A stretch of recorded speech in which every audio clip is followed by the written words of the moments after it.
folks, welcome back again. So it's a kind of a cool and brisk Wednesday. Getting ready to graft here.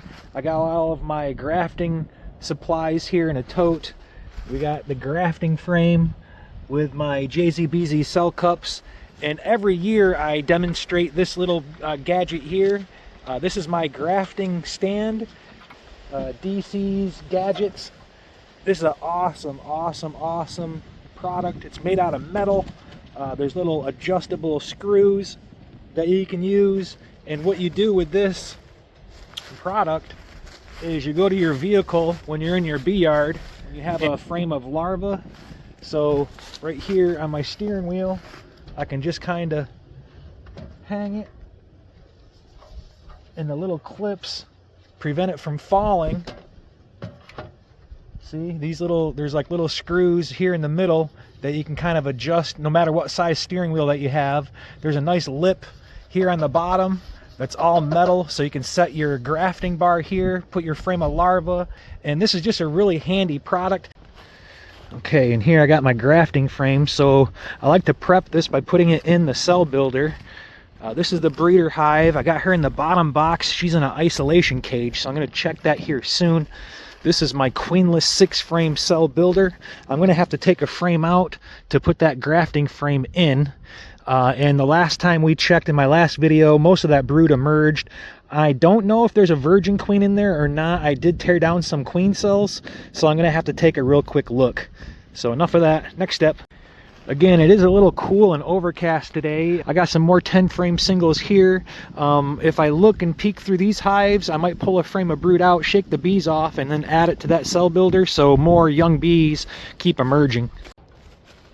Again, I'm really in no big hurry to graft. It's just I like to get everything all set up so that way as the season goes on, if my colonies start to swarm, I have a program right in the yard where I can pull that surplus brood out, do something with it. Let's take a peek inside of this queenless cell builder and see what we find.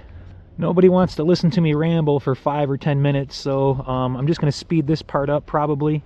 Ideally, I want at least a frame of pollen on one side of the grafts, and then on the other side I want a frame of capped worker brood.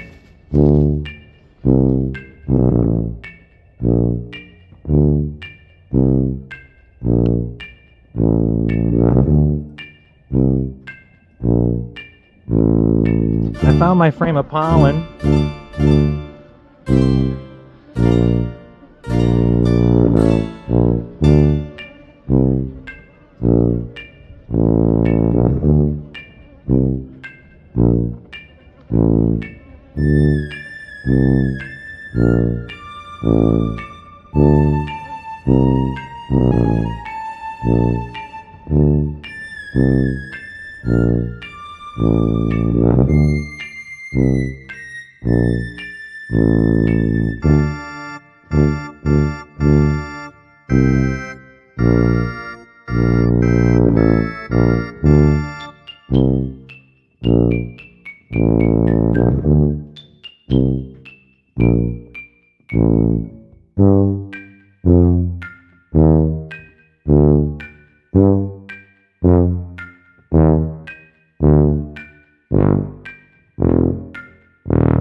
So that was actually better than I expected. They still had 2 or 3 frames in there that had cat brood.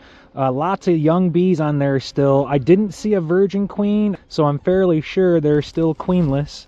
I found a frame to remove. This one just had just barely any cat brood on it. It's mostly just open nectar, a little bit of capped honey. The other frames they had in there, they had a really nice frame that I showed you guys of pollen. The next step is to take that queen out of isolation, look at the frame that she was on, and I put her in on Friday. Today's Wednesday, so that's a good 5 days now. It's been cold here, so I'm hoping to have at least some larvae of proper age to graft out of. So let's see what that looks like. So that's what it looks like. That's a single frame queen isolation cage. You can get these from Better Bee. We got the queen on there on Friday. Nice frame of empty drawn comb, lots of bees, brood frame, brood frame, brood frame, brood frame, brood and food. So mostly they had brood, a little bit of food. These other 2 boxes were their food, their nectar and their honey. They probably don't need 3, but I didn't want to take these food frames away, so they're fine. I don't see a lot of beetles, so I'm going to take that cage out. And like magic,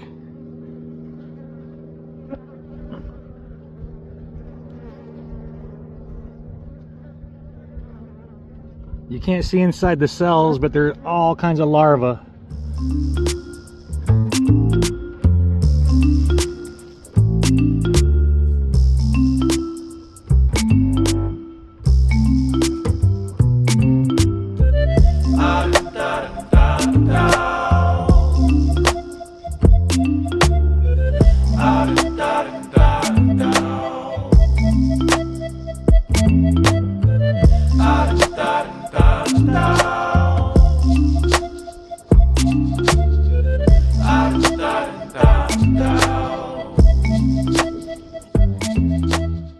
See, so that's one way that you can put the frame, or like I mentioned, I can actually hang the end bars on these little clips like that. See, so they're up there. Now we got the lip down here. Or if you need to flip and do it upside down, you can put the screws down here if you want, and then flip the frame upside down and do it that way. But I usually leave mine in the normal orientation to get started, and I put it up on the supports. So we'll see how it goes.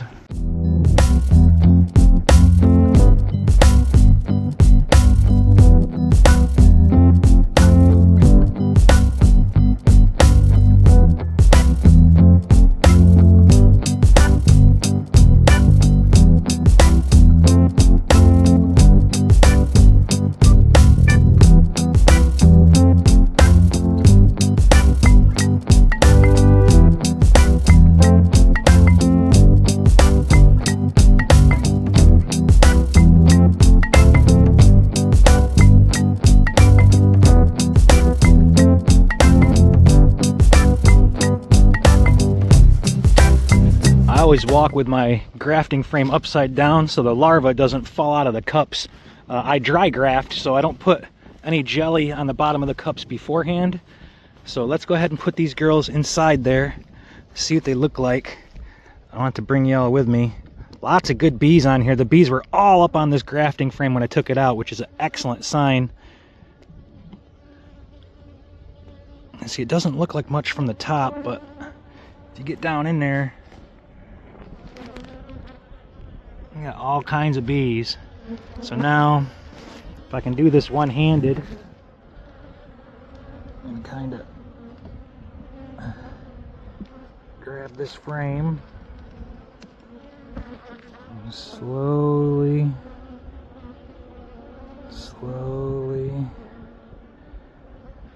no smoke, mind you. Very cool. Okay, a perfect world, I'd have a piece of pollen rope and a little baggie of syrup. I don't have the right feeder lid on there with a hole, so I'm gonna have to come back and put some feed on them so they can help complete the queen cells. But for the first 12 hours, I just want to see what the success rate will be.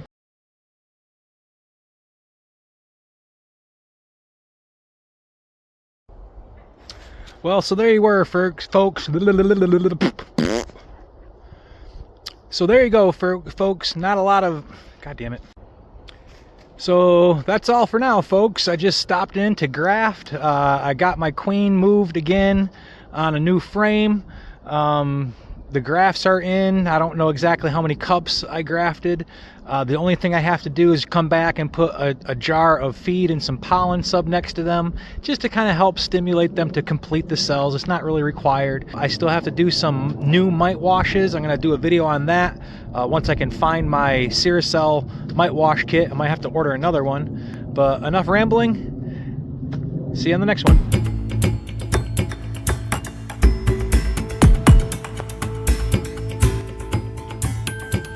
Oh boy.